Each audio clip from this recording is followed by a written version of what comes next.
There may not have been a gold rush in South Africa in many years, but the country still feels like it does. There are thousands of empty mines all over the land, with dark tunnels that go for miles below the ground.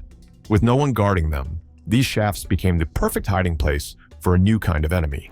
Armed men crept into these forgotten holes, chasing gold that no longer belonged to anyone. That's how the nightmare began. They call them Zama Zamas, a term that means those who try and try again. But these aren't just desperate men with shovels. Many come from Lesotho, Zimbabwe, and Mozambique, slipping into the country with no papers, no jobs, and no future. They vanish underground for weeks, sometimes months, digging in total darkness. But what started as survival has now grown into something far worse. The Zama Zamas are no longer just poor miners. They are soldiers in a massive underground army. Each group is controlled by a network of bosses, guards, and some members run, others deal, and a few even pay off corrupt officials to stay protected. These groups aren't just mining, they're running towns through fear. Police who dare enter these zones are often met with fire. The crime isn't limited to the tunnels. On the surface, entire towns have become victims of this hidden. Families report and women speak of being attacked near mining zones. Locals live in fear, locking doors by sunset and warning children to stay inside. At night, the sound of and screams fills the air. The violence doesn't stop at the edge of the mines. These syndicates control everything, from where the gold goes to who lives or stolen gold is sold on black markets and ends up in foreign hands. Honest businesses nearby collapse under the weight of extortion and fear. In towns like Stilfontein and Riverlea, people are forced to pay protection money just to stay alive. Those who refuse often disappear. Many families have fled, leaving their homes behind. The country's economy is bleeding quietly. Experts believe that around 10% of South Africa's gold is stolen by these groups. That's billions of rand, vanishing into the shadows each year. Legal mines are struggling as Zama Zamas invade their property and steal resources. Even electricity is hijacked, with illegal lines draining power from towns to supply deep shaft operations. It's theft on a national scale. For the Zama Zamas themselves, the danger is constant and brutal. Some are trapped underground for weeks, their escape tunnels collapsing in heavy rains. Others starve in the dark when supplies run out. If a miner disobeys a syndicate leader, his body might be dumped in a shaft no one will ever find. Survivors talk of living among rats and breathing dust that cuts their lungs, but they keep going because the bosses demand it. Attempts to stop them have failed again and again. Police units were outgunned and outnumbered. Community patrols gave up after threats from gangs. Even private security firms pulled back, unable to handle the violence. Politicians promised solutions, but the tunnels kept filling with men and machines. The deeper the country looked, the darker it got. What lies beneath isn't just about gold. It's about power, control, and the collapse of law in entire regions. Illegal mining has become one of the most dangerous criminal industries in South Africa. The syndicates don't just want gold, they want silence, fear, and territory. The Zama Zamas built an empire underground, and for years, no one could stop them. But that was about to change. The breaking point came with on the ground and bullets in the air. Mining towns were turning into zones, and the violence was spilling into nearby cities. Gangs clashed in open daylight, and the bodies were piling up. South Africa was being watched by the world, and what they saw was a country losing control. That's when President Cyril Ramaphosa decided it was time to strike back. He approved a plan unlike anything the country had tried before. It was called Operation Vala Umgodi, plug the hole, and it was more than just a name. It was a war order. For years, Zama Zama syndicates ruled the shafts, but now the government was coming underground to take it all back. And they weren't coming alone. The mission brought together powerful forces. The National Police, the Army, the Mining Department, intelligence agencies, and private security all moved as one. This was no ordinary law enforcement raid. It was a military-style crackdown. The target wasn't just the miners, it was the empire that fed them, protected them, and hid them. The goals were clear: shut down the illegal shafts, drag the miners out, and break the entire operation. Officers were told to seize gold, explosives, anything tied to the criminal networks. The plan also aimed at destroying the web of couriers, bankers, and corrupt officials who kept the business alive. It was going to be fast, brutal, and precise. What followed was something out of a movie. Officers dropped into tunnels with raised, ready for anything. Some shafts were rigged with traps, wires linked to explosives waiting for one wrong step. Helicopters circled above as drones picked up heat signals underground. Thermal cameras revealed the shapes of men hiding in the dark. Police stormed the roads, setting up blockades and searching every car and truck that came near a mine. In the towns, officers patrolled streets day and night, hunting the syndicate's foot soldiers. Special units tapped phones and followed money trails, working with intelligence agencies to track the criminal kings who never touched dirt but ran it all. Behind the scenes, the country's cyber and financial experts chased every wire transfer tied to the mines. In Stilfontein, the syndicates tried to wait the police out, but the police stopped all food and water from entering the shafts. For 2 weeks, nothing was sent down. Then suddenly, over 1,000 Zama-Zamas came crawling up, weak, tired, and ready to surrender. The operation had worked. No doubt, no just silence and broken men. But in other places, things were more violent. Riverlea became a battlefield. Police entered the area under fire and found tunnels laced with explosives. In Krugersdorp, officers uncovered stockpiles that looked like army supplies, rocket launchers, Alaska, 47s, and bags of stolen gold. The syndicates had prepared for war, and now they were in one. Despite the chaos, civil society did not look away. Volunteers and local groups helped supply water, food, and medical aid to the miners, once courts gave a temporary green light. Community leaders also helped calm towns gripped by fear and confusion, but the core mission never changed: cut the operation off at its roots. The court system became another front in this fight. Human rights groups asked for access to the trapped miners, demanding that basic aid be allowed. Judges agreed, but still backed the mission.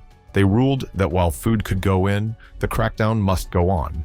The message was clear: these men were not forgotten, but they were not innocent either. Behind every tunnel was a puzzle the police had to solve. Who owned the Who paid the Where did the gold go once it left the mine? National investigators followed these clues to uncover the financial network behind the chaos. They found shell companies, fake bank accounts, and shadowy deals stretching far beyond South Africa's borders. This wasn't just a mining problem, it was a criminal machine. It stretched into banks, airports, and foreign trade.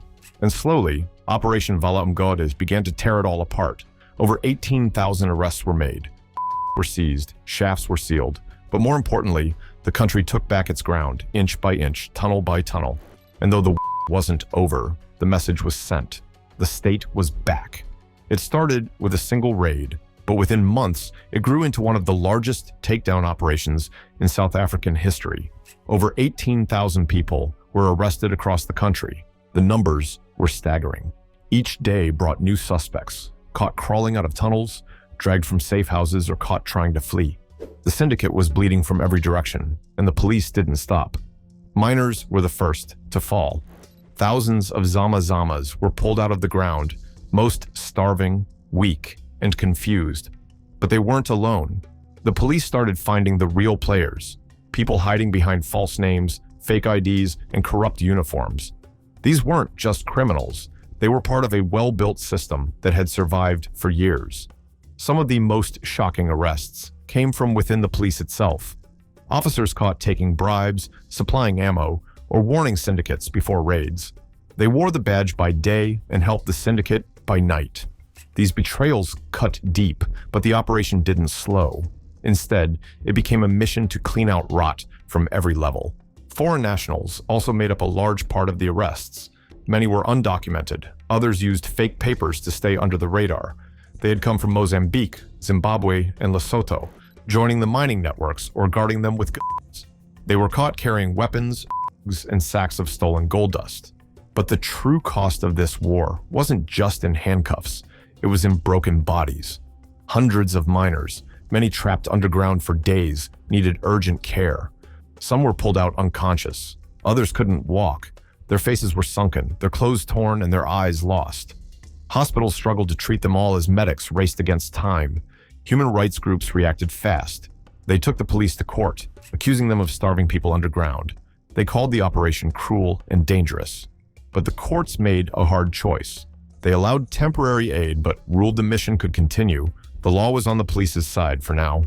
Among the thousands arrested were major players who thought they were untouchable. One of them, a Mozambican kingpin, was found with gold bars worth R4 million in his trunk. He had guards, fake IDs, and a network that stretched into 5 countries. But it all ended when a drone spotted him leaving a warehouse. Police caught him within hours. Another takedown rocked the smuggling world. In Limpopo, a man linked to over 50 illegal weapons deals was found with military rifles, grenades, and landmines. His network supplied the Zama-Zamas and other gangs with firepower. He had been moving weapons through Zimbabwe's border unnoticed for years. Now he sat in a cell. Shock hit the industry when a respected South African mining engineer was exposed. He had been helping syndicates by mapping abandoned shafts and giving them safe routes underground. He used high-tech equipment and insider access to avoid detection. For years, he made millions while pretending to work above ground. His arrest proved how deep the corruption ran. The numbers didn't lie. Police recovered tons of unrefined gold still coated in dust and dirt. They seized hundreds of illegal goods, some traced back to war zones. Thousands of explosives were dug up, some ready to go off. Forged documents were piled into boxes, passports, IDs, work permits. The syndicates had created a full underground world. The financial damage caused by these operations was massive. Experts estimated that hundreds of millions in stolen resources were either reclaimed or destroyed. The black market froze. Gold buyers backed off. The network's heartbeat slowed, and in some regions, it stopped entirely. The takedowns didn't just hurt the criminals, they broke their system. Commanders fled the country, using false identities and backdoor routes. Others tried to stay low, hiding in cities, but intelligence teams were tracking every move. Interrogations from arrested foot soldiers gave away more names, more routes, and more targets. Some of the leads stretched beyond South Africa's borders. Names mentioned in interviews matched those wanted in other countries. Working with neighbors, South African forces helped arrest syndicate figures in Mozambique and Zimbabwe. The cleanup was going international. Each arrest was a piece of a puzzle. Together, they showed a system once thought unstoppable was now falling apart. The tunnels were drying up, the were being silenced, and the bosses were running scared. And it all started with one mission, one order, to plug the hole. The crackdown was brutal, fast, and wide. When the dust settled, the government declared a partial victory. They said the tunnels were sealed, the syndicates scattered, and law had returned to forgotten towns. Promises followed, legal mining would return, jobs would be created, and border security would be tighter than ever before. For the first time in years, South Africa's abandoned mines weren't crawling with danger. Border patrols were strengthened to stop deported miners from coming back. Troops lined up along known smuggling routes. Drones scanned for movement. Anyone without papers was stopped, questioned, and sent back. It was a new kind of wall, invisible but strong. But not everyone saw this as a success. Critics raised their voices, saying the cost was too high. They asked why the police let miners starve underground.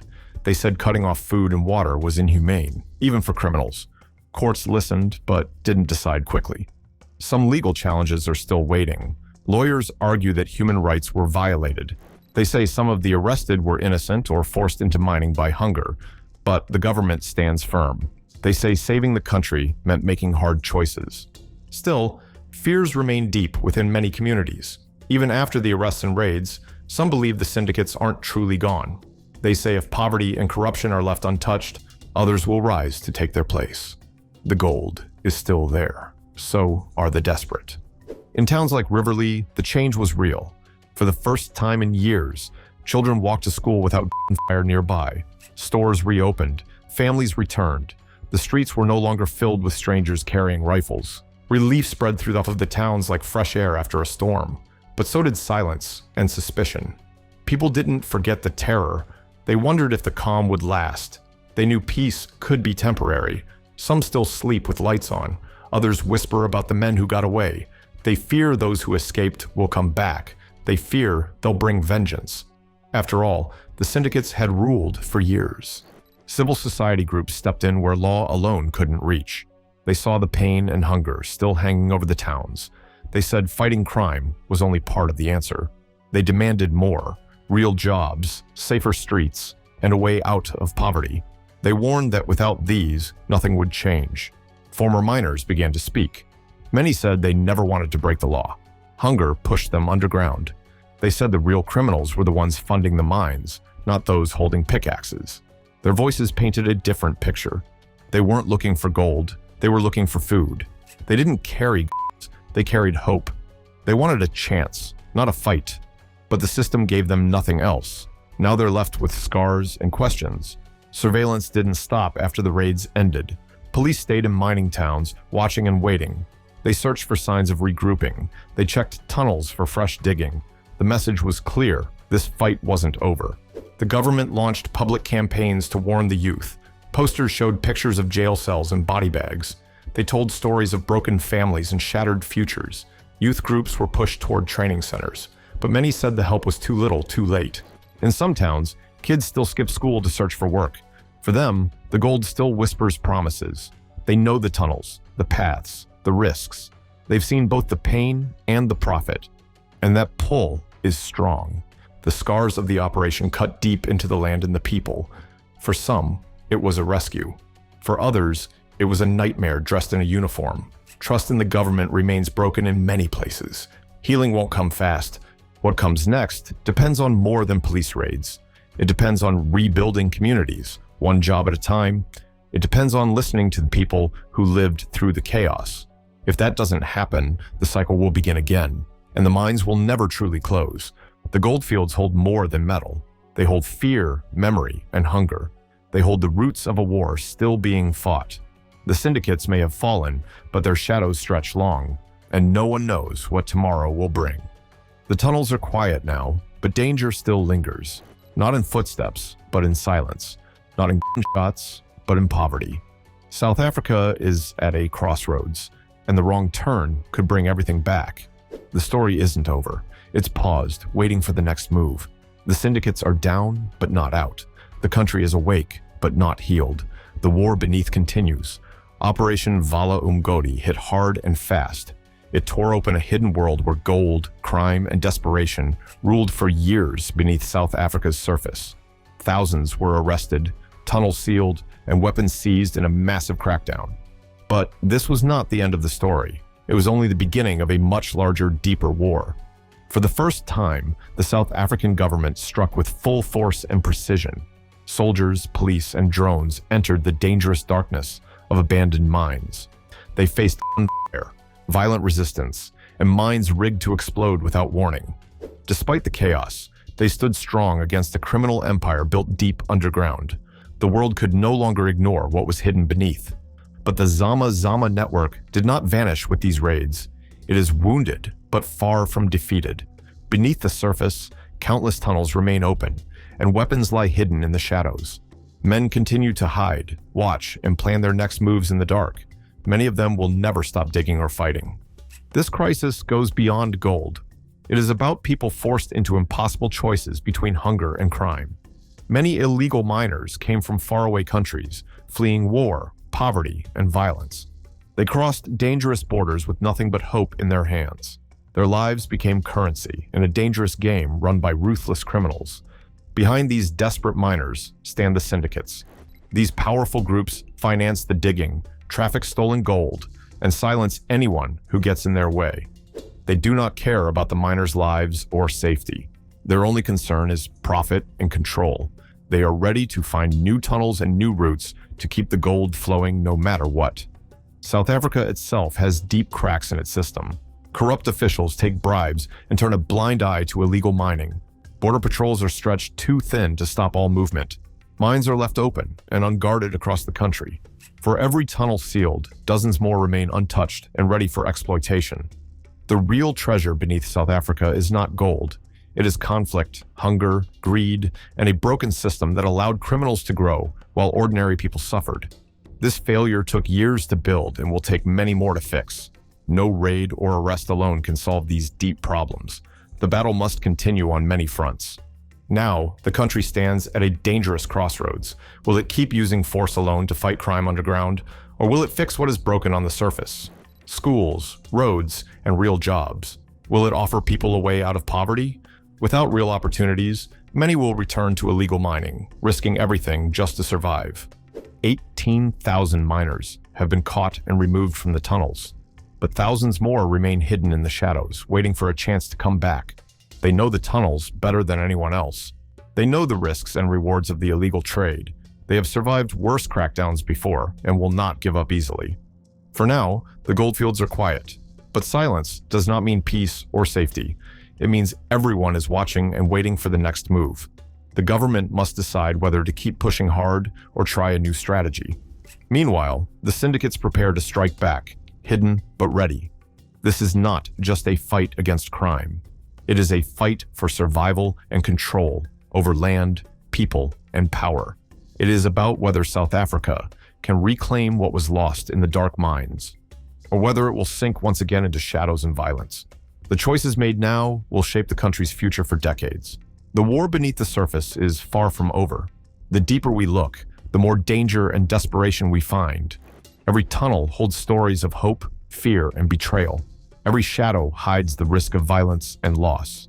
This is a battle that will decide the fate of South Africa's goldfields and its people. The question remains, how many more miners are still out there? How many tunnels remain undiscovered? How long will the government hold its ground? And can the nation fix the root causes that feed this underground war? Until these answers come, the fight will continue in the dark. Don't forget to like and subscribe. See you in the next video.